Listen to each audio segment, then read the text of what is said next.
હવે સ્વાધ્યાય 4.21 દોરીના એક છેડે બાંધેલા 0.25 કિલોગ્રામ દળના પથ્થરને સમક્ષિતિજ સમતલમાં 1.5 મીટર ત્રિજ્યાના વર્તુળમાં 40 રિવોલ્યુશન પર મિનિટ એટલે કે 40 પરિભ્રમણ પર મિનિટ ની ઝડપથી ઘુમાવવામાં આવે છે. દોરીમાં તણાવ કેટલું હશે? જો દોરી મહત્તમ 200 ન્યૂટનનું તણાવ ખમી શકે તેમ હોય તો કેટલી મહત્તમ ઝડપથી પથ્થરને ઘુમાવી શકાય?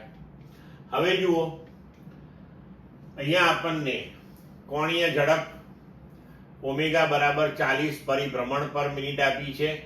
એક પરિભ્રમણ એટલે 2π રેડિયન, 1 મિનિટ એટલે 60 સેકન્ડ, એટલે 40 ગુણ્યા 2π ભાગ્યા 60 બરાબર 4π/3 રેડિયન પર સેકન્ડ. ઓમેગા હંમેશા આપણે રેડિયન પર સેકન્ડમાં લેવું પડે.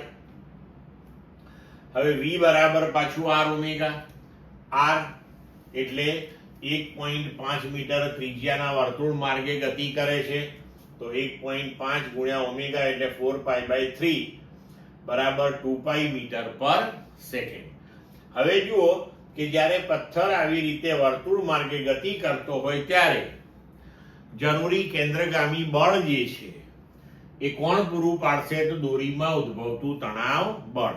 એટલે આપણે લખી શકીએ કે તણાવ બળ T બરાબર કેન્દ્રગામી બળ.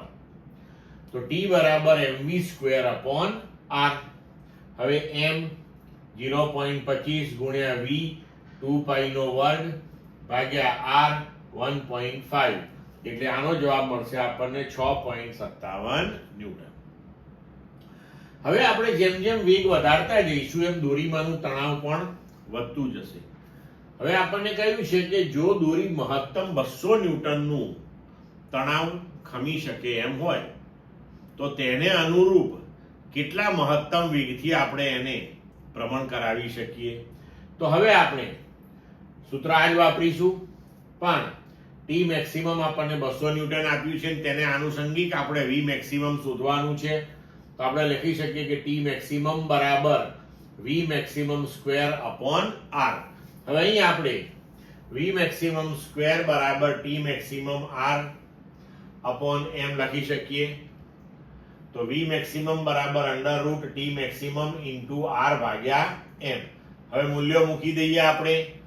તો ટી મેક્સિમમ 200, r 1.5/m 0.25 અને આખા એને ⁻². આને આપણે સાદુરૂપ આપીશું તો આપણને જવાબ મળશે 34.64 મીટર પર સેકન્ડ. એટલે કે દોરી જે મહત્તમ 200 ન્યૂટનનું તણાવ ખમી શકે છે તેને અનુરૂપ આપણે મહત્તમ 34.64 મીટર પર સેકન્ડ ના વેગથી પથ્થરને પરિભ્રમણ કરાવી શકીએ. ક્લિયર મિત્રો?